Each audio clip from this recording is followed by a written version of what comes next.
Hello everyone, welcome to Preethi Kumar vlogs. ತುಂಬ ದಿನಗಳೇ ಆಗಿತ್ತು ನಾವು ನಮ್ಮ ಹೊಲದ ಕಡೆ ಹೋಗಿ. ಮಕ್ಕಳು ಕೂಡ ಹೊರಗಡೆ ಕರ್ಕೊಂಡು ಹೋಗಿ ಪಪ್ಪ ಅಂತ ಕೇಳ್ತಾಯಿದ್ರು. ನಮ್ಮ ಮನೆಯವರು ಹೊಲ ನೋಡಿದಾಗೂ ಆಗುತ್ತೆ, ಮತ್ತು ಮಕ್ಕಳು ನೀರಲ್ಲೆಲ್ಲ ಆಟ ಆಡಿಕೊಂಡು ಸ್ವಲ್ಪ ಟೈಮ್ ಸ್ಪೆಂಡ್ ಮಾಡ್ತಾರೆ, ಎಂಜಾಯ್ ಮಾಡ್ತಾರೆ ಅಂತ ಕರ್ಕೊಂಡು ಹೊರಟ್ರು.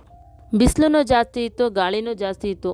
ಹೊರಗಡೆ ಕರ್ಕೊಂಡು ಹೋಗಿಲ್ಲ ಅಂದರೆ ಮಕ್ಕಳಂತೂ ತುಂಬ ಬೇಜಾರು ಮಾಡ್ಕೊಳ್ತಾರೆ ಅಂತ ನಮ್ಮ ಮನೆಯವ್ರು ಹೋಗಿದ್ದೆ ಬರೋಣ, ಏನಾಗಲ್ಲ ಬಾ ಅಂತೇಳಿ ಕರ್ಕೊಂಡು ಹೋದರು. ಆನ್ ದಿ ವೇ ಹೋಗಬೇಕಾದ್ರೆ ಒಂದು ಅಂಗಡಿ ಕಾಣಿಸ್ತು. ಬಾಲಾಜಿ ಮತ್ತು ಮುದ್ದು ಏನಾದರೂ ತೊಗೊಡಿ ಅಂತ ಕೇಳಿದ್ರು. ಅಂಗಡಿ ಹತ್ರ ನಿಲ್ಲಿಸಿದ್ವಿ. ಕುಮಾರ್ ಅವ್ರು ಎಲ್ಲಿರ್ತಾರೋ ಅಲ್ಲಿ ಬಾಲಾಜಿ ಅಂತೂ ಬಾಲ ಹಿಡ್ಕೊಂಡು ಹೊರಟೋಗ್ತಾನೆ. ಮುದ್ದು ನನ್ನ ಎಲ್ಲಿರ್ತೀನೋ ಅಲ್ಲಿರ್ತಾಳೆ. ಒಂದಷ್ಟು ಫೋಟೋಸ್ ತೆಗಿ ಮಮ್ಮಿ ಅಂತ ಕೇಳಿದ್ಲು. ಫೋಟೋಸ್ ತೆಕ್ಕೊಡ್ತಾ ಇದ್ದೆ. ಹಾಗೆ ಅಂಗಡೀಲಿ ಏನೇನಿದೆ ಅಂತ ಹೇಳಿ ನಾನು ನೋಡೋಣ ಅಂತ ಹೋದೆ. ನಾವು ಚಿಕ್ಕ ವಯಸ್ಸಲ್ಲಿ ಹಸಿರು ಬಟಾಣಿ, ಕೆಂಪು ಬಟಾಣಿ, ಕಡಲೆಕಾಯಿ ಬೀಜ ಎಲ್ಲ ತೊಗೊಳ್ತಿದ್ವಿ. ಅದೆಲ್ಲ ನೆನಪಾಗ್ತು. ಒಂದಷ್ಟು ಸ್ನ್ಯಾಕ್ಸು, ಜ್ಯೂಸ್ಗಳನ್ನೆಲ್ಲ ತೊಗೊಂಡು ನಾವು ಹೊಲದ ಹತ್ರ ಬಂದ್ವಿ. ಇದೇ ನಮ್ಮ ಹೊಲ. ಕುಮಾರ್ ಅವರು ತುಂಬ ನೀಟಾಗಿ ಮೇಂಟೈನ್ ಮಾಡಿದ್ದಾರೆ. ಪಿಂಚಿನಾಗಿರ್ಬೋದು, ಗೇಟ್ನೆಲ್ಲ ನೀಟಾಗಿ ಹಾಕ್ಸಿರೋದು ತುಂಬ ಚೆನ್ನಾಗಿ ಮೇಂಟೈನ್ ಮಾಡಿದ್ದಾರೆ. ಇದೆಲ್ಲ ಅವರೇ ತುಂಬ ಚೆನ್ನಾಗಿ ನೋಡ್ಕೊಳ್ಳೋದು ಪ್ರತಿಯೊಂದು. ನಮ್ಮ ಹೊಲದ ಹತ್ರ ನೇಚರ್ ಅಂತೂ ತುಂಬ ಅಂದರೆ ತುಂಬ ಚೆನ್ನಾಗಿ ಕಾಣಿಸುತ್ತೆ. ಅಲ್ಲೇ ಝೂಮ್ ಮಾಡಿ ತೋರಿಸ್ತಾ ಇದ್ದೀನಿ. ಇದು ಬ್ಯಾಕ್ ವಾಟರು, ಎಷ್ಟು ಚೆನ್ನಾಗಿ ಕಾಣಿಸ್ತಿದೆ ನೋಡಿ. ನಮಗಂತೂ ಆ ಕಡೆ ಹೋದಾಗೆಲ್ಲ ನೀರ ಹತ್ರ ಹೋಗಿ ಆಟ ಆಡ್ಕೊಂಡು ಬರಬೇಕು ಅಂತ ಅನಿಸುತ್ತೆ. ಆದರೆ ಮಕ್ಕಳು ಎಲ್ಲ ಇರೋದ್ರಿಂದ ಸ್ವಲ್ಪ ಭಯ ಪಡ್ತೀವಿ. ಫ್ಯಾಮಿಲಿ ಬಂದಾಗ ಒಂದು ಸಲ ಹೋಗಿದ್ದೀವಿ ನಾವು ಈ ಹೊಲ ತೊಗೊಂಡ್ಮೇಲೆ. ಅಂದರೆ ಅಲ್ಲೇ ಆಟ ಆಡ್ಕೊಂಡು ಟೈಮ್ ಸ್ಪೆಂಡ್ ಮಾಡ್ಕೊಂಡೆಲ್ಲ ಬರ್ಬೋದು. ಮಕ್ಕಳನ್ನ ಎಲ್ಲ ಕರ್ಕೊಂಡು ಹೋಗ್ಬೋದು, ಆದರೆ ಕೇರ್ಫುಲ್ಲಾಗಿ ನೋಡ್ಕೋಬೇಕಷ್ಟೇ. ಫೋಟೋ ಅಂದರೆ ಸಾಕು, ನಮ್ಮ ಮುದ್ದು ಎಲ್ಲಿದ್ದರೂ ಸಹ ಓಡಿ ಬಂದು ಫೋಟೋ ತೆಗೆಸ್ಕೊಳ್ತಾಳೆ. ನನಗೂ ಸಹ ಫೋಟೋಸು, ವೀಡಿಯೋಸ್ ಅಂದರೆ ತುಂಬ ಇಷ್ಟ ಆಗುತ್ತೆ. ಅದರಲ್ಲೂ ನೇಚರಲ್ಲಿ ಫೋಟೋಸ್ ತೆಗೆಸ್ಕೋಬೇಕು ಅಂದ್ರಂತೂ ತುಂಬಾ ಇಷ್ಟ ಆಗುತ್ತೆ. ಅದು ನನ್ನ ಮಗಳಿಗೂ ಬಂದುಬಿಟ್ಟಿದೆ. ನನ್ನ ಮಗಳು ನಾನು ಒಂದೇ ಥರ. ನನ್ನ ಮಗ ಮತ್ತು ನಮ್ಮ ಮನೆಯವರು ಇಬ್ಬರು ಅಷ್ಟೇ ಫೋಟೋಗೆ ಸ್ವಲ್ಪ ಹಿಂಜರಿತಾರೆ. ಫೋಟೋ ಶೂಟ್ ಮಾಡಿಸ್ತೀನಿ ಅನ್ನೋರ್ಗಂತೂ ಇದು ಒಂದು ಒಳ್ಳೆಯ ಜಾಗ ಅಂತಲೇ ಹೇಳ್ಬಹುದು. ಸುತ್ತಮುತ್ತ ನೇಚರ್ ಇದೆ, ಅಲ್ಲೇ ಹಿಂದೆ ಬ್ಯಾಕ್ ವಾಟರು, ಮೇಲ್ಗಡೆ ಸ್ಕೈ, ಒಳ್ಳೆ ಫೋಟೋ ಶೂಟ್ ಮಾಡಿಸ್ಬೋದು. ಹೊಲದ ಹತ್ರ ಬಂದಮೇಲಂತೂ ನಾನು ನನ್ನ ಫ್ಯಾಮಿಲಿ ಎಲ್ಲ ಕಂಪ್ಲೀಟಾಗಿ ಓಡಾಡ್ತೀವಿ. ನಮ್ಮ ಹೊಲದ ಹತ್ರ ನವಿಲುಗಳು ತುಂಬ ಇದೆ. ನಾವು ಬಂದಾಗ ನವಿಲು ಗರಿಗಳು ಬೀಳ್ತಿತ್ತು. ಅದನ್ನು ನಾವು ಮನೆಗೆ ಕಲೆಕ್ಟ್ ಮಾಡ್ಕೊಂಡು ತೊಗೊಂಡು ಹೋಗ್ತಾ ಇದ್ವಿ. ಬಟ್ ಈ ಸಲ ನಾವು ಬಂದಿದ್ದು ಮಧ್ಯಾಹ್ನ, ಮತ್ತು ಈಗ ತುಂಬ ಬಿಸಿಲಿರೋದ್ರಿಂದ ನವಿಲುಗಳು ಸ್ವಲ್ಪ ಕಡಿಮೆ ಆಗಿದೆ ಅಂತ ನಮ್ಮ ಮನೆಯವರು ಹೇಳಿದ್ರು. ಅದು ಸಾಯಂಕಾಲ ಮತ್ತು ಬೆಳಗ್ಗೆ ಹೊತ್ತು ತುಂಬ ನವಿಲುಗಳು ಓಡಾಡ್ತಿರುತ್ತಂತೆ. ನಮ್ಮ ಹೊಲದಲ್ಲೇ 3 ಹುಣಸೆ ಹಣ್ಣಿನ ಮರಗಳಿದೆ. ತುಂಬ ಅಂದರೆ ತುಂಬ ಕಾಯಿಗಳನ್ನ ಬಿಟ್ಟಿದೆ ಈ ಸಲ. ಇದು ಕಾಯಿನೂ ಅಲ್ಲ, ಹಣ್ಣು ಅಲ್ಲ, ದೋರ್ ಥರ ಆಗಿದೆ. ಇನ್ನೂ ಸ್ವಲ್ಪ ದಿನ ಆಗಬೇಕು ಹಣ್ಣಾಗೋದಕ್ಕೆ. ಆಗ ನಾವು ಹುಣಸೆ ಹಣ್ಣನ್ನು ಉದುರಿಸ್ಕೊಳ್ತೀವಿ. 1.5 ಇಂದ 2 ಮೂಟೆ ಅಂತೂ ಆಗುತ್ತೆ ಅಂತ ಅನಿಸುತ್ತೆ. ಇದನ್ನು ನಾವು ಮನೆಗೆ ಬಳಸ್ಕೊಳ್ಳೋದು, ಹೊರಗಡೆ ಎಲ್ಲೂ ಕೊಂಡೋದಿಲ್ಲ ನಾವು. ನಮಗಿದು ಸಾಕಾಗುತ್ತೆ ವರ್ಷ ಪೂರ್ತಿ.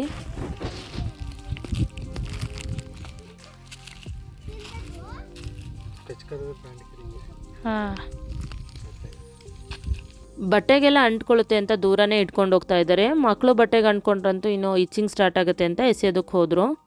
ನುಗ್ಗೆ ಗಿಡನ ಹಾಕಿದ್ವಿ. ಒಂದು ಗಿಡದಲ್ಲಿ ಹೂ ಮಾತ್ರ ಬಿಟ್ಟಿದೆ, ಎಲೆಗಳೇ ಇಲ್ಲ. ಪ್ರಕೃತಿ ಎಷ್ಟು ವಿಚಿತ್ರ ಅಲ್ವಾ.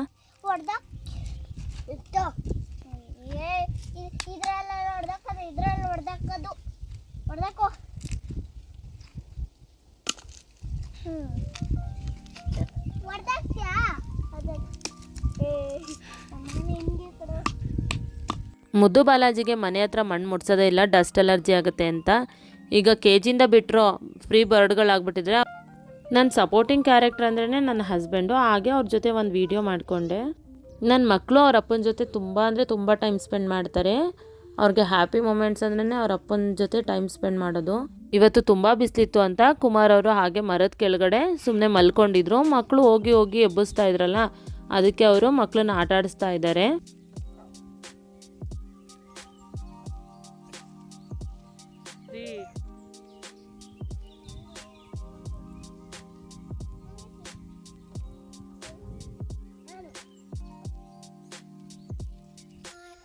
ಮಲ್ಕೊಳ್ಳೋಕ್ಕೆ ಬಿಡಲಿಲ್ಲ ಕುಮಾರ್ ಅವ್ರನ್ನ.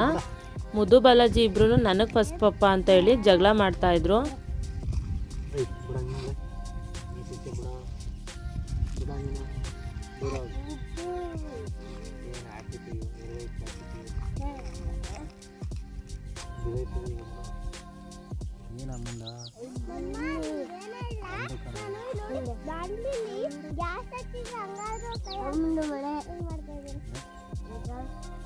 ಅಮ್ಮನ ಸಪ್ರೆ ಅಂತವನೇ. ನಾನು ಪಪ್ಪಂದು ಹಾಕೊಂಡಿದ್ದಿದ್ದು ಬಾಲಾಜಿ, ನಾನು ಪಪ್ಪಂದು ಹಾಕೊಂಡಿದ್ದಿದ್ದೇನೆ.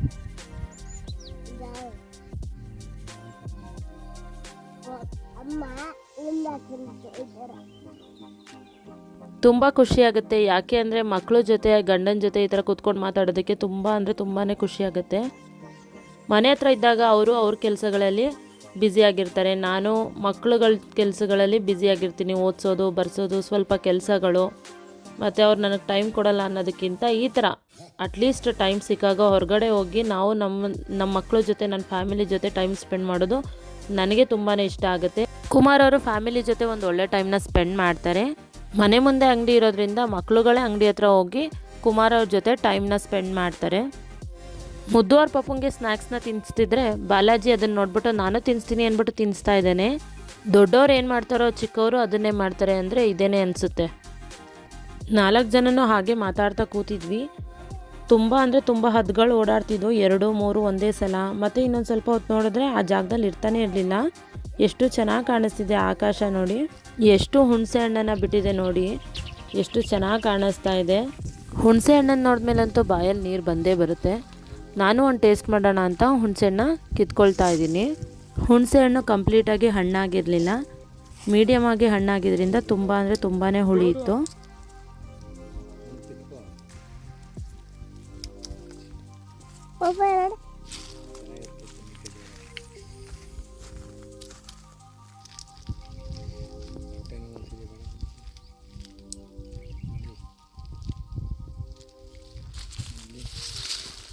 ಮುದ್ದುಗೆ ಹುಣಸೆ ಹಣ್ಣು ತುಂಬ ಹುಳಿ ಅಂತ ಅನ್ನಿಸ್ತು. ಬಾಲಾಜಿ ಚಾಕ್ಲೇಟ್ ತಿಂದಾಗೆ ಹುಣಸೆ ಹಣ್ಣು ತಿಂತಾ ಇದ್ದ.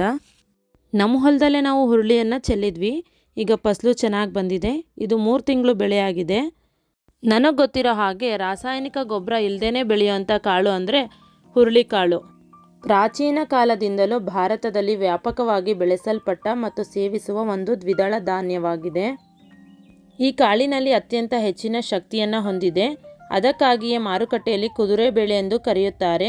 ಈ ಕಾಳುಗಳನ್ನ ರೇಸ್ ಕುದುರೆಗಳಿಗೆ ನೀಡಲಾಗುತ್ತದೆ.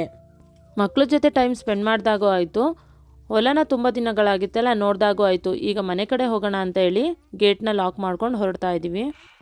ನಾವು ಮನೆಗೆ ಹೋಗೋಣ ಅಂತ ಹೋಗ್ತಾ ಇದ್ದರೆ ಮಕ್ಕಳು ಇಲ್ಲ ನಾವು ನೀರಲ್ಲಿ ಆಟ ಆಡಲೇಬೇಕು ಅಂತ ಹಠ ಮಾಡೋದಕ್ಕೆ ಸ್ಟಾರ್ಟ್ ಮಾಡಿದ್ರು. ತುಂಬ ದೊಡ್ಡ ಹೊಳೆಗೆಲ್ಲ ಕರ್ಕೊಂಡು ಹೋಗೋದು ಬೇಡ, ಇಲ್ಲೇ ಜಿಗ್ಲಿದೆ ಬಾ ಕರ್ಕೊಂಡು ಹೋಗ್ತೀನಿ ಅಂತ ನಮ್ಮ ಮನೆಯವರು ನಮ್ಮ ಮಕ್ಕಳನ್ನ ಕರ್ಕೊಂಡು ಹೊರಟರು. ನನ್ನ ಮಗಳಿಗಂತೂ ನೀರಂದರೆ ತುಂಬ ಇಷ್ಟ. ಈ ಥರ ಕಾಲುವೆಗಳು, ಜಿಗ್ಲುಗಳು ಅಲ್ಲಿ ಎಲ್ಲೇ ಸಿಕ್ಕಿದ್ರು ಆಟ ಆಡಿಸಿ ನನ್ನ ಸ್ವಲ್ಪ ಹೊತ್ತು ಬಿಡಿ ಅಂತ ಕೇಳ್ತಾಳೆ.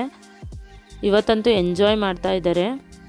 ಎಷ್ಟು ಚೆನ್ನಾಗಿ ಬೀಳ್ತಿದೆ ಶ್ಯಾಡೋ ಎಲ್ಲ. ಹಾಗೆ ಒಂದು ವೀಡಿಯೋ ಮಾಡ್ಕೊಳ್ಳೋಣ ನಾವು ಫ್ಯಾಮಿಲಿ ಅಂತ ಒಂದು ವೀಡಿಯೋನ ಮಾಡ್ಕೊಂಡ್ವಿ. ಈಗ ಮಕ್ಕಳು ಬಂದು ಜಾಯ್ನ್ ಆಗ್ತಾರೆ. ಮಕ್ಕಳನ್ನ ನೀರಲ್ಲೂ ಆಟ ಆಡಿಸ್ದಂಗಾಯಿತು, ಹೊಲನೂ ನೋಡ್ದಂಗಾಯಿತು. ಇವತ್ತು ಒಂದು ಒಳ್ಳೆ ವೀಕೆಂಡ್ನ ಎಂಜಾಯ್ ಮಾಡಿದ್ವಿ ಅಂತ ಅನ್ನಿಸ್ತು. ಮಕ್ಳಿಗೂ ಹ್ಯಾಪಿಯಾಗಿದ್ದರು.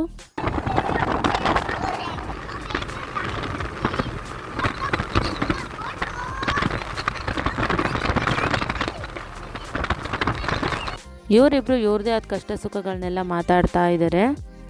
ಮನೆಗೆ ಬಂದ್ವಿ. ಕುಮಾರ್ ಅವರು ಅವರೇ ಊಟ ಹಾಕ್ಕೊಂಡು ಊಟ ಮಾಡ್ತಾ ಇದ್ದಾರೆ. ಮುದ್ದುಗೆ ಊಟ ಹಾಕೊಟ್ಟೆ. ಮುದ್ದು ಟಿ ವಿ ನೋಡ್ಕೊಂಡು ಊಟ ಮಾಡ್ತೀನಿ ಅಂತ ಹೇಳಿದ್ಲು. ನಾನು ಬಾಲಾಜಿಗೆ ಊಟ ಹಾಕ್ಕೊಂಡು ಬಂದೆ ಊಟ ಮಾಡಿಸೋಣ ಅಂತ.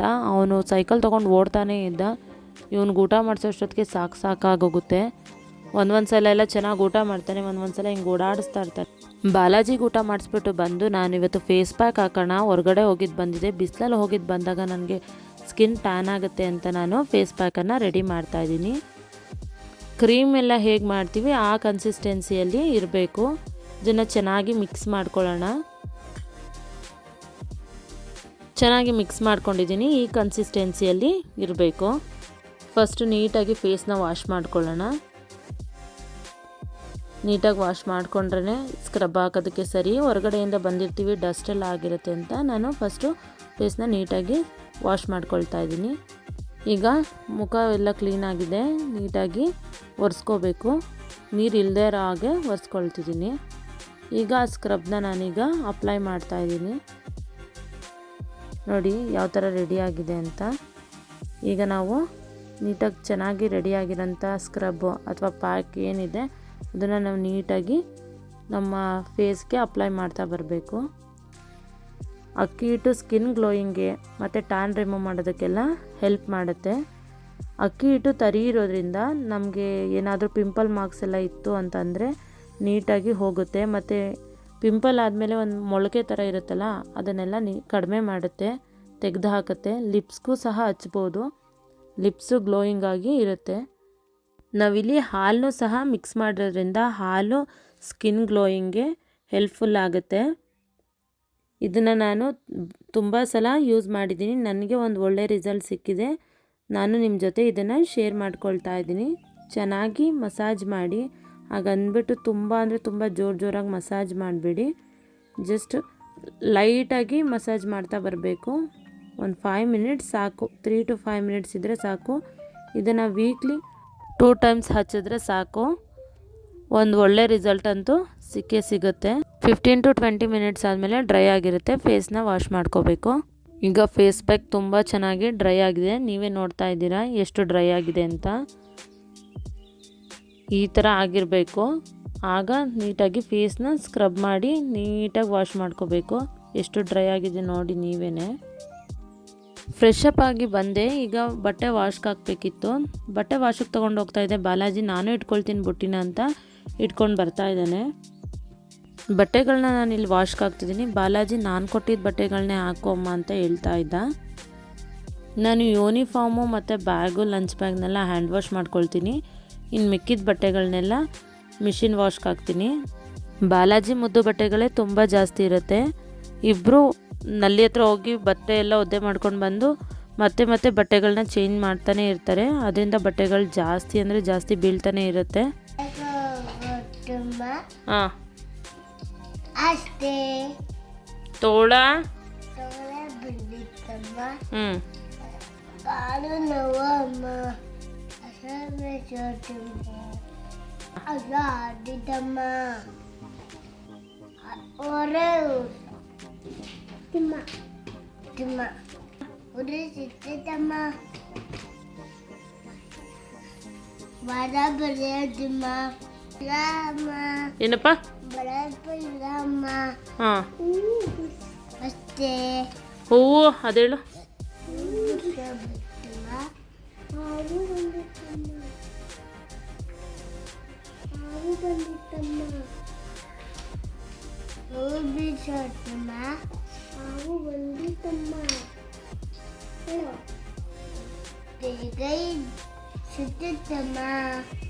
ಹಾವು ಬಂದಿತ್ತಮ್ಮ.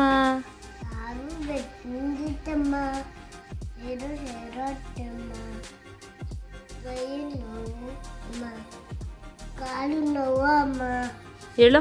ಕಾಲು ನೋವು ಅಮ್ಮ. ಮುದ್ದುಗೆ ಸ್ಕೂಲಲ್ಲಿ ಹೋಮ್ವರ್ಕ್ ಕೊಟ್ಟಿದ್ರು, ಹೋಮ್ವರ್ಕ್ನ ಮಾಡಿಸಿ ಮನೇಲೂ ಸಹ ಹೋಮ್ವರ್ಕ್ ಬುಕ್ಗಳನ್ನ ಇಟ್ಕೊಂಡಿದ್ದೀನಿ.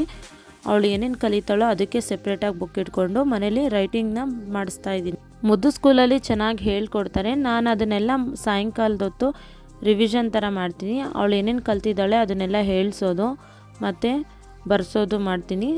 ಅದರಿಂದ ಅವಳಿಗೆ ಸ್ವಲ್ಪ ನಾಲೆಡ್ಜು ಡೆವಲಪ್ ಆಗುತ್ತೆ, ಇಂಪ್ರೂವ್ಮೆಂಟ್ ಆಗುತ್ತೆ ಅಂತ. Okay, good. What's next? I will write Kannada Varnamala. Okay, done.